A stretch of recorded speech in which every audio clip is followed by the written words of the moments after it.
Please welcome Ryuji Chua.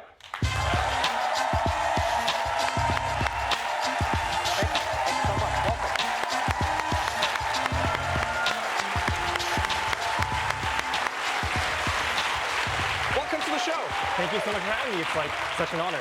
It's a really interesting conversation that you're having, not just in this documentary, but online. You know, what I love about the world we live in today is you can see so many interesting people, so many different points of view, and it's all because we're connected on social media. You've built up quite a following as someone who is a passionate animal rights activist. And this documentary in particular is one where some people are shocked because they go, wait, Ryuji, you've gone too far. You're saying that fish can be conscious. Yeah. Yeah, so you know the thing is that growing up, I didn't think this, right? I think like many people, I grew up to think that fish were these stupid, unconscious animals who have a 3-second memory and can't feel pain. And that would have been fine, forgivable if I was like in 1703. But the thing is that today, there is a mountain of evidence produced through years of research that suggests that fish feel, think, and suffer like dogs, cats, and other animals. It's interesting that you say that because, like, you know, when we think about the world we're living in today, there's no denying that, you know, we have to change the ways we think about our food. There's no denying that it's becoming unsustainable. It's also terrible in the way that we treat animals. You know, we're just trying to make the world a better place. Yeah. Now, many people will say, oh, I can't be vegan, but I am a vegetarian. Yeah, Some people say, well, I'm not that, but I'm pescatarian. Sure. And I can eat fish because I don't like how everything else happens. Sure. But now you've basically come in and you've upended that whole thing. Because there are many people who are like, well, I'm good, I eat fish. And you're like, well, you're not as good as you think. Well, it's not about judging people and saying you're not as good as you think. It's more about thinking about it from the animal's perspective. So the reason that I'm vegan, for example, is because I just look at things from the animal's perspective. And I think to myself, would I want to be in their shoes, right? Or in their fins, as it may be. And the thing is that when you look at it that way, well, the things that we do to, I think that we're missing two things. Yes. First is the fact that for a lot of these animals, we stereotype them in ways where we think that, you know, we call animals in farms livestock. Right? We almost look at them like as something, not as someone. When in fact, all of them, they can play and have families and build connections just like dogs, cats, and other animals. And the second thing is, I think people vastly underestimate the degree to which they suffer in these systems because obviously the industry is not going to, you know, kind of broadcast that themselves. And the information is accessible, but it's also uncomfortable to face. So I think a lot of people, me myself included for a long time, just don't know how much these animals suffer and how many animals suffer. It is a difficult thing to, I think, consume or even process because you know, you grow up eating meat. You grow up eating whatever diet you grow up. Some people don't. Yeah. But then, for instance, you're right. You see a documentary, you're like, wow, that's how they treat cows. I don't want cows. I want, you know, free-range cows. I want free-range chickens. I don't think that's good. And then you see something else and you're like, oh, okay, I won't do that either. But then many people would argue, they'd be like, okay, but fish are in the ocean, just swimming around. And so if I eat wild-caught fish, then why is that a bad thing? Or you're saying it's not good or bad, though. Is that what you're arguing? Yeah, I'm not saying, well... You're not even trying to moralize it, essentially. You could, no, I would moralize it, but it's not about good or bad. It's just that whether or not me or you or anyone else thinks this is good or bad, fishing causes tremendous suffering to an immeasurable number of fish. And that's the issue to me. And for me, an issue is an issue when there's someone who suffers. Right. So I don't care that, like, look, I'm not going to sit here and be like, I emotionally feel compelled to care about fish the same way I care about dogs. I didn't grow up around fish. Right. But I grew up around dogs. And they don't do cool tricks. Yeah, they don't. Well, some of them do cool tricks. I mean, not as cool as a dog, but okay. Yes. Yeah. But yeah. So the thing is, because they suffer, and their suffering matters to them, that's why I flag it as an issue. But it's interesting that you say suffer. So let's talk a little bit about that, because I know in the documentary, and you know, you cite the research, there is mounting evidence that talks about suffering or pain, etc. We know that pain extends far further than we thought it ever did. You know, we learn new things every day. People, for instance, watch the documentary about the octopus on Netflix. People are like, oh, the octopus has feelings, and now people are like, I don't want to eat octopus anymore, which is fine.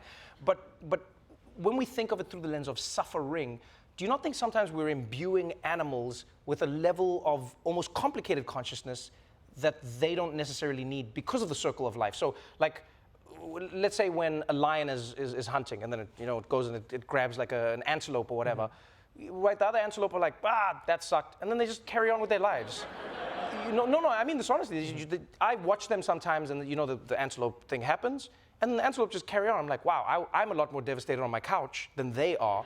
So are they suffering, or do you think we're imbuing them with the idea of what we think suffering is? Yeah, I mean, I think it's a complicated conversation, definitely, But the fact, like the way that we define suffering, or the way that I would think about suffering, is an experience that's unpleasant to you. Okay. Right? That's kind of like the definition of suffering. Right. And in that sense, I think it's undeniable that animals suffer. Say like when an antelope gets eaten, that's probably a painful experience. Yeah, probably. I'm going to agree. Yeah. Yeah, like, do you know what I mean? And at the end of the day, like, whether or not, like, how complicated that suffering is, I don't think is that relevant to whether or not we should care about that suffering. I mean, whether or not they're as devastated as you or I would be in a similar situation doesn't change the fact that they're being eaten alive. I get what you're saying. Right? And similar, for example, with fish, when they're being grabbed out of the ocean in a huge net, well, they die in horrific ways. They're being crushed under the weight of other fish, and then they're just spilled onto this boat. Oftentimes they're put in this mixture of ice and water. They're suffocating the whole time. And that experience to them might not be so different to the experience of you or me drowning. You know, in a way, it's a very primal form of suffering that they experience in that moment. So then let's talk about it through the lens of just animals and help me understand this. Yeah. If I said to you then, okay, Ryuji, what's going to happen is we're going to get rid of all industrialized farming. You know, there will be no boats that are catching thousands of fish. We're going to go back to the olden days, like one person, you catch your fish, I catch my fish, we do the whole thing. Would you be happy with that for yourself, or are you saying no, you wouldn't even engage with the eating of a living thing? Sure. Again, for me, it's not about me being happy. Okay. Right? So for me, it's about doing the best thing possible for the animals, looking at it from their perspective. But what about us?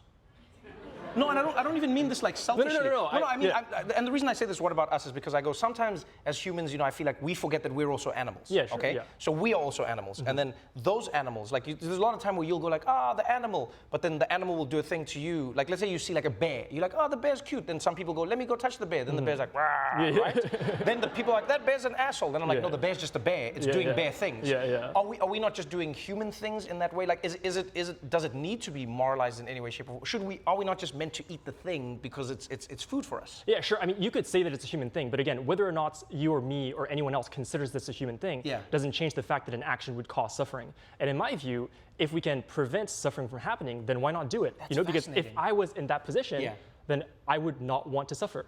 Huh. If I was in that position, I would not. I agree with you. If I was a fish, I would not want to be caught. Yeah. I completely agree with you. They don't exactly. try to be caught. They don't want to like have that existence. Yeah. So what would you say to somebody who wants to get into this life? Because one thing I do appreciate about you, honestly, is this: is like oftentimes you'll talk to vegans, and one, they'll always let you know that they're vegans without you asking them, and two, they will judge people, but you don't judge. That's something I've really appreciated. You inform people, you do the research, you talk about it, but you're not judging. You're not like, you're an asshole for doing this, you're wrong for doing this. You go, this is why I'm making the decision, and this is what we should be cognizant of. So if somebody says to you, okay, I want to explore getting into this world, but I may not have the nutrition, I may not, I mean, look at America. There's people who live in food deserts. Absolutely. There's people who don't have access to the right foods. How can they even begin the journey of a more ethical existence when it comes to what they eat? So I think there are three things really. The first thing would be to change our view on how we see animals. Okay. Right? So for me, the big thing that changed becoming a vegan is that I started seeing all animals as a someone, not a something. Okay. Previously, I never spent time with cows or chickens or pigs, but it turns out that they're just like dogs and cats. And I think the more we can have that mindset is really good.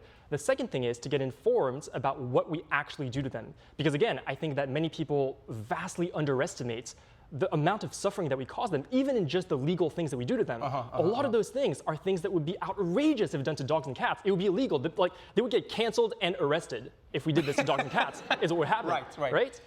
So I think get informed on that. And thirdly, there's so many resources on how to live a vegan lifestyle in many different shapes and forms. Like, I think one of the misconceptions is that being vegan is all about eating, Beyond Meat and these fancy meat substitutes. But in fact, you can have a very simple, whole food, plant-based lifestyle that could be a lot cheaper and a lot healthier as well. There are many, many ways to go about it, and so you can just do research on that and find what works for you. I'll tell you this, you're fascinating. I've really enjoyed talking to you. Thank you so much for joining me on the show. Thank you so much for having me. I appreciate it. Really, really fun. How conscious can a fish be? Find out by streaming his documentary on YouTube.